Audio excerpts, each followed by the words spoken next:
Praise the Lord. We are so grateful to come your way one more time with the Hour Breakthrough. God bless you for your continued viewing of this program. And I know that my God is going to bless you mightily even today. In Jesus' mighty name. Shall we pray?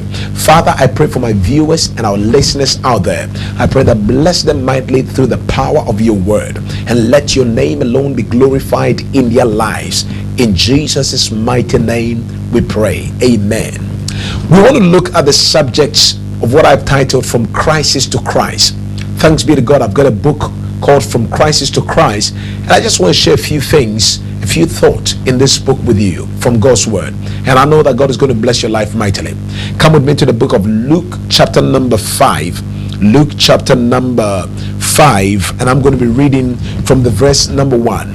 The Bible says, "And it came to pass, as the people pressed upon him to hear the word of God, he stood by the lake of Gennesaret."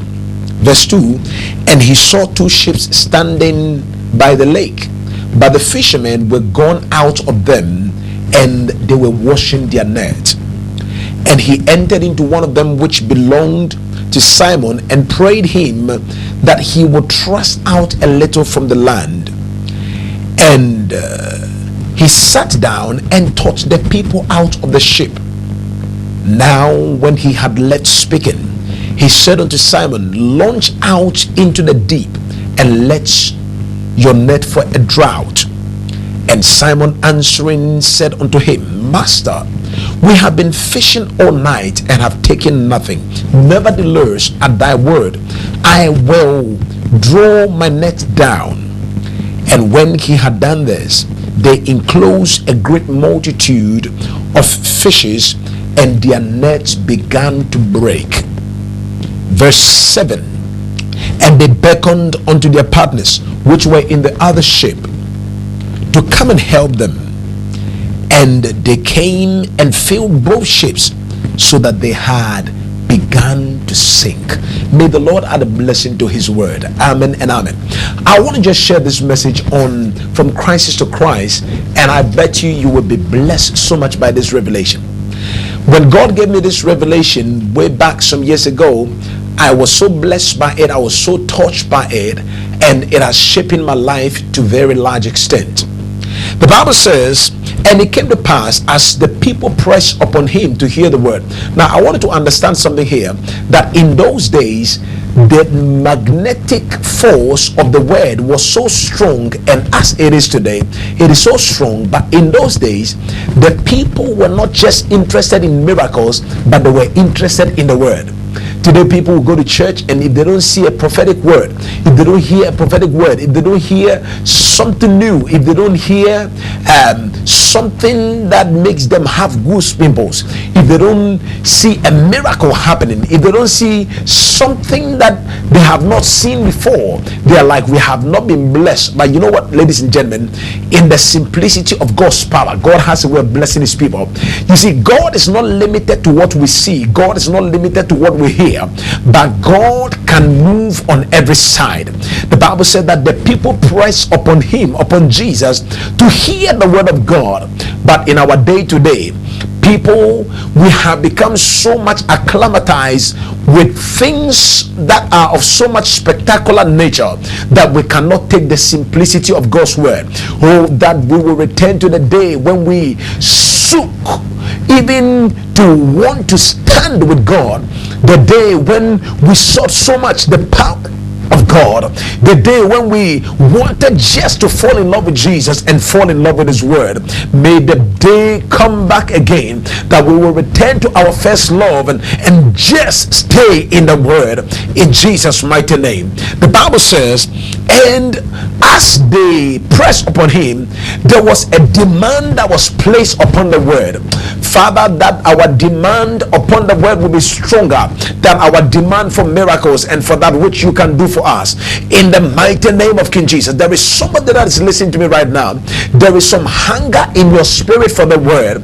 Do not quench that hunger. That hunger is from God. Just go for the word in Jesus' mighty name. And the Bible said that as they pressed upon him to hear the word, there was so much demand to the extent that the master needed a pulpit to stand on, an elevation, and there was no place on dry ground that the master needed one of the boats to stay in. Now I just wanted to understand something here. And in our next episode, I'm going to be sharing something with you of what I've called "Don't Wash Your Net." But today, I just want to dwell on the first part of this particular scripture, and I'm going to show you the revelation in here. The Bible says, "And as the people praised, he stood by the lake of Gennesaret, and he saw two ships that were parked or standing idle." Now, in seafarer terms or in naval terms, we would say that ships that were berthed, ships that had been parked or berthed, or they were idle, they were not put into use. In other words, these were ships that had come to the end of the day and there was no use for them. Why? Because the guys had been fishing all night and had caught nothing. Sometimes we can fish all night but catch nothing. Sometimes in our toil we can walk around but we catch nothing. Sometimes in our business we can get so busy but we come home with nothing. Sometimes in all our movements, you move around, work hard, put in the effort, and yet at the end of the day there is nothing for you. But I tell you what, ladies and gentlemen, today the story shall be different in the mighty name of King Jesus. Today the story shall change in Jesus' mighty name. I see somebody here. Your story is about to change in the precious name of King Jesus. The Bible says, "And it came to pass, as the fishermen and all the guys that saw Jesus press upon him, Jesus beckoned one of them. His name was Simon, and he said, 'Can I use your boat to speak the word?' And Simon said, 'Master, go ahead, use my boat and speak the word.'" Ladies and gentlemen, let me tell you something here of important significance. Now listen to this carefully and watch this well. You see, this was the boat that the man was using to work. This was his livelihood. This was the source of his livelihood, or the source through which he would put food on the table for his family. But on this occasion, he abandoned his family's delight. He abandoned his family's request. He abandoned food, source of wealth. He abandoned what would be his breadwinning source, and he gave it to the master. But let me tell you what, the man did not just come to that conclusion, but there was something that pushed him to make that conclusion. And that is what we are talking about. That don't wait for crisis to come before you give your life to Jesus. Don't wait for calamity to strike before you give your life to Jesus. But whilst you are yet strong, let the master have hold of your life. The Bible says that the two ships were already packed by the lake, and the fishermen were already washing their net. Now, two things I'm going to show you here. Number one, the guys had been fishing all night and had caught nothing. So when the master came to them, it was very easy for them to hand over their lives to the master. It was very easy for them to hand over what they had to bring home money to the master. You know why? Because the thing that they had been doing all night had not earned them anything. So it was easy for them to hand the thing